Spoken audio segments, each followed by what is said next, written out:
आपण आज प्रतिपंढरपूर मध्ये आहोत आणि प्रतिपंढरपूर म्हणजे हे कोकणाचं पंढरपूर आहे। या ठिकाणी आज कार्तिकी एकादशीच्या निमित्तानं हा जो संपूर्ण दिवसभराचा गदा माहोल उभा राहिलेला आहे। आज सकाळी रात्री काल 1:30 वाजल्यापासून सुरू झालेला आहे। काल रात्री 1:30 वाजता विठ्ठल रखुमाईची महापूजा झाली। यावेळेला महापूजेला गौरव हेळेकर आमचे रत्नागिरीचे एक सुप्रसिद्ध व्यापारी आहेत ते सपत्नीक बसले होते। त्यांच्यानंतर ती महापूजा साधारणपणे 3:30-4 वाजता आटपली। त्यानंतर मग काकडा आरती सुरू झाली। काकडा आरती हे पारंपरिक आणि या कार्तिकोत्सवामध्ये महिनाभर अशी काकडा आरती जी होती सकाळी बरोबर 6 वाजता काकडा लागला।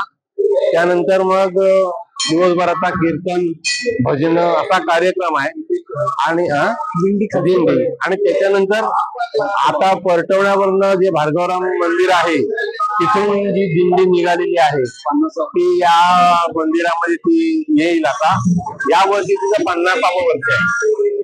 50वं वर्ष असल्यामुळे जरा तिला जास्त महत्व आहे आणि ही दिंडी झाल्यानंतर संध्याकाळपर्यंत तरी भजन वगैरे होती आणि रात्री साधारणपणे 11 वाजता भजन संपली की मग रथोत्सवाची मिरवणूक सुरू होती।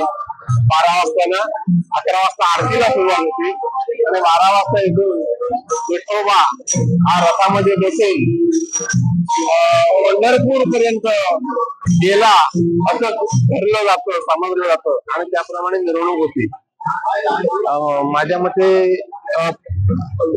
नगर प्रदक्षिणा जी आहे ती परवा मंगळवारी आहे आणि त्रिपुरी पौर्णिमा तुळशी विवाह हा बुधवारी आहे।